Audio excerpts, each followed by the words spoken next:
안녕하세요. 사랑하는 나가는 게 교우 여러분, 그리고 영상을 같이 살펴보고 있는 예수 그리스도 안에 형제와 자매된 교우 여러분, 오늘은 순서에 따라서 사도행전 26장을 읽겠습니다. 이제 베스도와 아그리빠 왕 앞에 바울은 서게 됩니다. 거기서 바울은 자신의 변명을 시작하죠. 이 변명은 거의 가르침, 설교에 준하는 변명이었습니다. 내용을 살펴보도록 하겠습니다. 1절부터 3절 말씀을 먼저 보죠.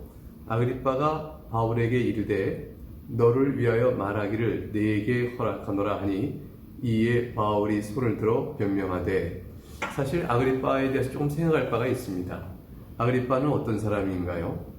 우선 아그리빠의 증조 할아버지가 예수님께서 태어나실 때 베들레헴에 있던 아기들 2살의 아이를 다 죽이라 명했던 바로 그 헤롯이 아그리빠의 증조 할아버지입니다. 그리고 세례 요한의 목을 베어 유대인의 마음을 샀던 헤롯이 있죠. 그 헤롯이 여기 나온 아그리빠의 할아버지입니다. 그리고 여기 나온 아그리빠의 아버지는 야고보의 목을 베었던 자입니다. 이게 최초의 순교자.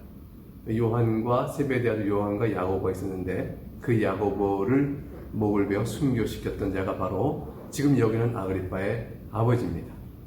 그러니까 아그리빠의 아버지는 야고보 사도의 목을 베었고, 그 아그리빠의 할아버지는 세례 요한의 목을 베었고, 아그리빠의 증조 할아버지는 예수님 태어날 때 베들레헴 아이를 2살 아이를 다 죽였던 그런 자.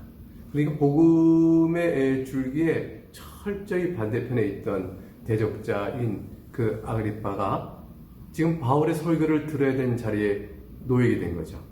사실은 자기가 재판장으로 있는 양, 우선 이제 일종의 공청회처럼, 청문회처럼 앉아서 사정을 들어보겠다 하고 앉아있지만, 큰 위세를 품고 앉아있지만, 사실은 지금 예수 그리스도의 종인 사도 바울의 설교를 듣고 나중에 자신이 회개해야 될, 회개치 않았을 때 복음을 들었으나 회개치 않았던 자의 죄가 더해지는 그런 자의 형편에 놓이게 되어져 있는 것입니다. 누가 누구를 말하며 듣는 것일까요? 바울의 설교를 꼼짝없이 들어야 했던 아그리빠입니다. 2절, 아그리빠 왕이여, 유대인이 고발하는 모든 일을 오늘 당신 앞에서 변명하게 된 것을 다행히 여기나이다. 이해를 갖춰서 시작을 합니다. 특히 당신이 유대인의 모든 풍속과 문제를 아심이니이다. 그러므로 내 말을 너그러이 들으시기를 바라나이다. 유대인의 풍속과 문제를 잘 아니 내 말을 이해하기에 부족함이 없을 것입니다. 이렇게 이야기를 시작합니다. 내가 처음부터 내 민족과 더불어 예루살렘에서 젊었을 때 생활하는 상황을 유대인이 다 아는 바라. 이제 사실 기초로 설명하죠. 어려서부터, 비록 다소시에서 출생한 자였지만 어려서 예루살렘으로 왔습니다. 그래서 성장을 예루살렘에 했던 바울은 그 생활이 어떠했는지 알만한 유대인들이 다 주변에 있기 때문에 증인자가 있다고 말합니다.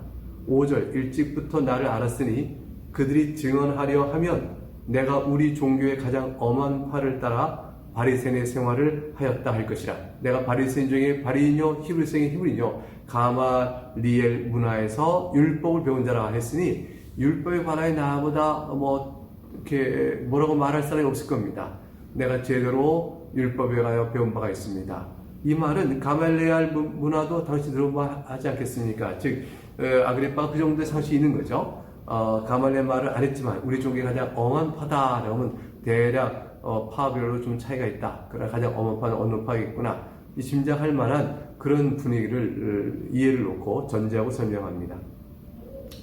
이제 신문 받는 이유를 이제 설명합니다. 그러한 내가 왜 신문을 받는지 말씀드리겠습니다. 6절, 이제도 여기 서서 신문 받는 것은 하나님이 우리 조상에게 약속하신 것을 바라는 까닭이니, 하나님께서 우리 조상에 약속하신 바가 어떻게 이루어졌는지 그와 관련하여 내가 바라고 믿는 바가 있어서 여기 서게 된 것입니다. 7절, 이 약속은 무엇입니까? 우리 12지파가 밤낮으로 간절히 하나님을 받들어 섬김으로 얻기를 바라는 바인데, 그것이 무엇일까요? 메시아를 보내주심이죠. 아그리빠 왕이여, 이 소망으로 말미암아 내가 유대인들에게 고소를 당하는 것이니이다. 그러니 12지파가 간절히 바랬던 메시아 보내심과 관련하여 내가 바랬던 것을 바랬던 그 소망 때문에 내가 여기서 유대인들의 신문을 받는다는 것이 얼마나 이렇게 어불성설이요 앞뒤가 안 맞는 말이겠습니까? 그렇게 얘기하는 것이죠.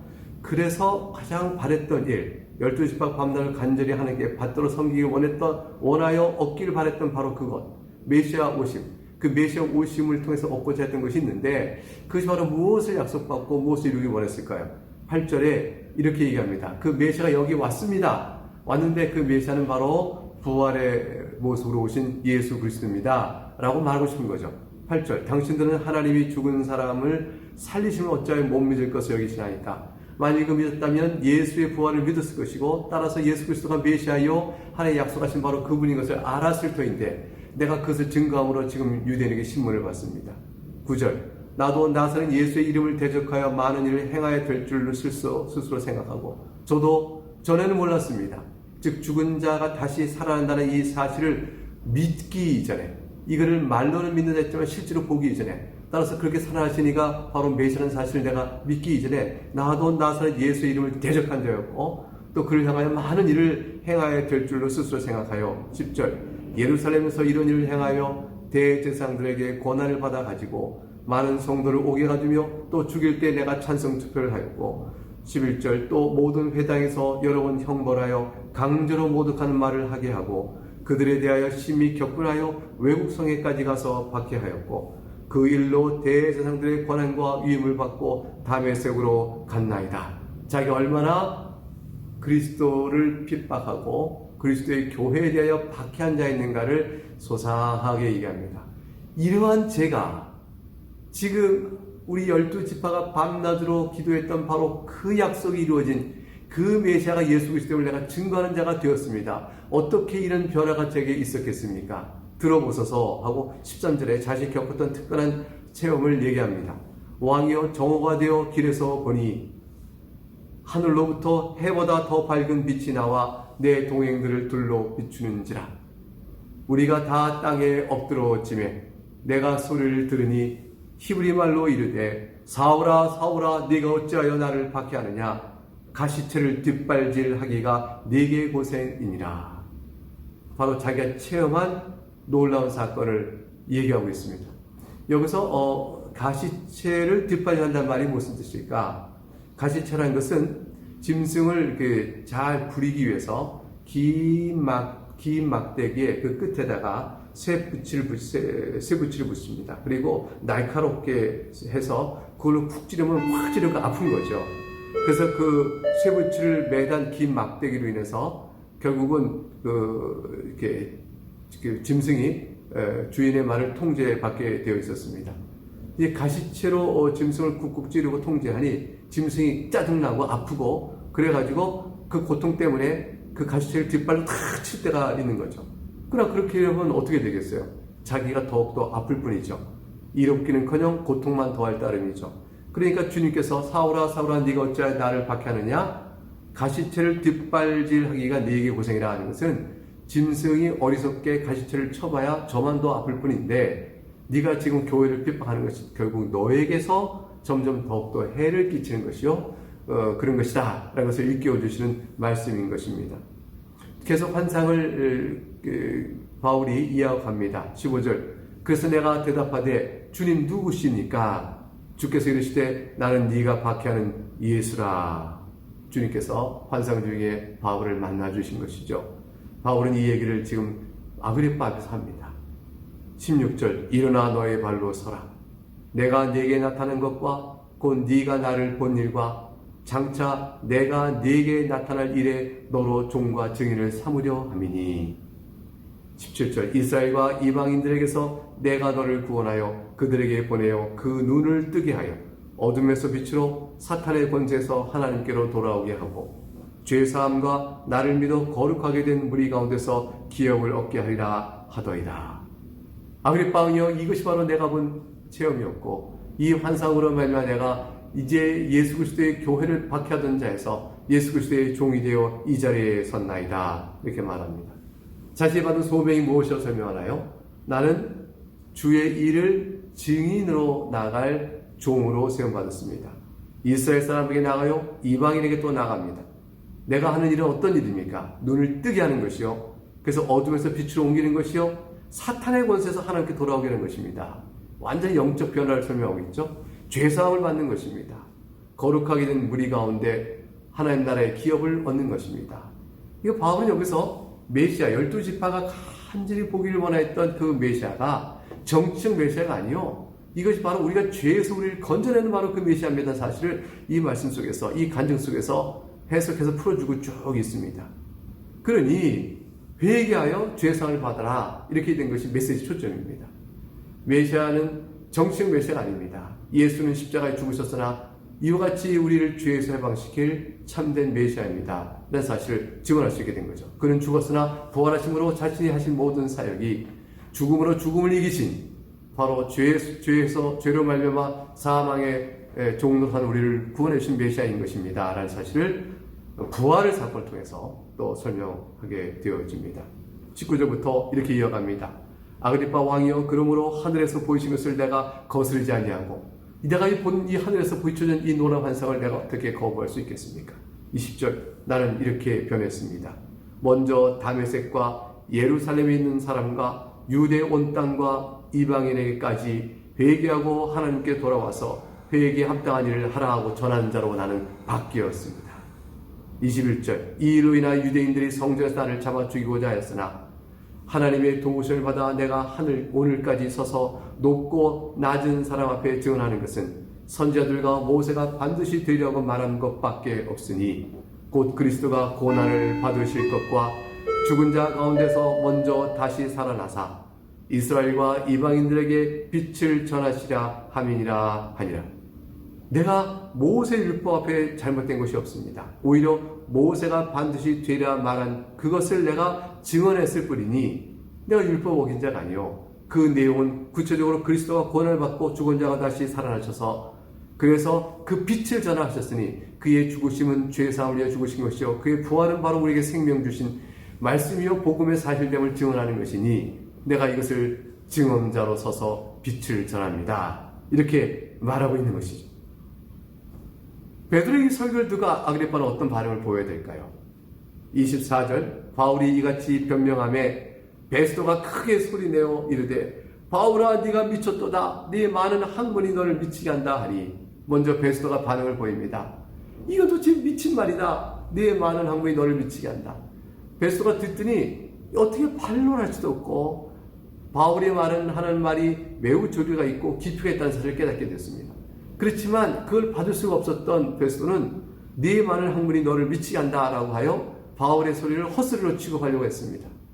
25절 바울이 말합니다. 베스도 각하여 내가 미친 것이 아니요 참되고 온전한 말을 하나이다. 왕께서는 이 일을 아시기로 내가 왕께 담대히 말하노니 이 일에 하나로도 아시지 못함이 없는 줄 믿나이다. 이 일은 한쪽 구석에서 행한 것이 아니니이다. 결국 베스도는 부임한 지 얼마 안 되기 때문에 또 이방인이기 때문에 사정을 모르겠지만 아그리빠는 유대에 있었고 아그리빠는 또 유대 땅에서 벌어진 모든 일에 대해서 아는 자가 되었으니 당신은 내가 지금 하는 말이 하나도 틀린 말이 없는 줄 알 것입니다.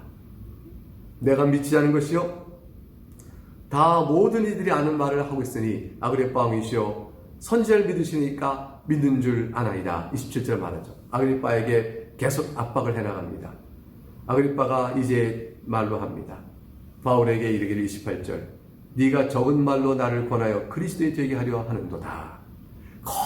거의 믿을 뻔한 거죠. 거의 믿을 뻔했으나 거의가 문제인 거죠. 믿어야 되는데 거의 믿을 뻔한 것에 멈췄으므로 아그리빠는 구원을 받지 못하게 됩니다. 적은 말로 나를 권하여 그리스도에 되게 하려는구나. 적은 말이든 많은 말이든 핵심 있는 말을 들었으면 믿어야 하는 건데 아그리빠는 결국 믿지 못합니다. 29절 바울이 이르되 말이 적으나 많으나 당신뿐만 아니라 오늘 내 말을 듣는 모든 사람도 다 이렇게 결박된 거 외에는 나와 같이 되기를 하나님께 원하나이다 하니라. 이게 전도자의 마음이죠. 복음을 전하는 자는 모든 복음을 듣는 이들이 전하는 자의 믿음처럼 믿기를 바라고 또 전하는 말의 내용대로 그들에게 구원이 있길 바라는 마음으로 전하는 것입니다. 바울은 지금 그 말을 전하고 있습니다. 30절 왕과 총독과 번이게와 그 함께 앉은 모든 사람들이 다 일어나서 물러가 말하되 이 사람은 사형이나 결박을 당할 만한 행위가 없다 하더라. 결국 바울의 무죄가 아그리빠에게도 확인되고 그러므로 이는 베스도도 확인되어지고 결국 함께 있던 자들이 다 그렇게 인정하게 되었습니다. 그렇다면 바울은 가이사에게 호소하지 않았다면 마땅히 무죄 방면되어야 될 그런 사람임이 인정되었습니다. 32절 그래서 이 아그리빠가 베스도에게 이르되 이 사람이 만일 가이사에게 상소하지 아니었더라면 석방될 수 있을 뻔하였다 하니라. 결국 이것은 어떤 사태를 보게 깨닫게 할까요? 하나님께서는 유대인의 그 죄악대로 저들이 복음을 듣기를 거부하여 멸망의 길로 할 때에 더 이상 바울을 그들 앞에 세워 그들에게 복음을 전하여 듣게 하거나 또 반대로 그리하여 유대인에서 바울이 해침을 당하는 것을 하나님 막으셨습니다. 하나님께서는 오히려 안전하게 로마 병사의 호위 가운데서 로마까지 그 먼 길을 어디 가나 유대인들이 있는데 안전하게 로마에 도착하도록 하여 로마에서 하나님 맡기신 일들을 바울이 하도록 바라셨습니다. 하나님께서는 한편으로 바울의 생명을 이렇게 보호하셔서 로마까지 나가도록 하시되 그 과정 속에서 이 총독인 베스도나 또 그 전에 벨릭스나 또는 아그리빠 왕이나 그 주변에 있던 사람들의 입을 통하여 바울이 죄인으로 앞선되는 것이 아니라 유대인의 무고로 인하여 죄가 없으나 로마로 앞선되는 죄 없는 죄인으로 간다는 사실을 이렇게 잘 드러내 주셨습니다. 죄 없는 죄인.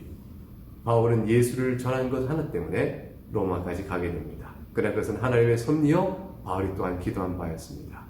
이후에 전개되는 내용들을 또 내일 또 함께 읽으면서 계속 즐거운 마음으로 성경을 읽도록 하겠습니다.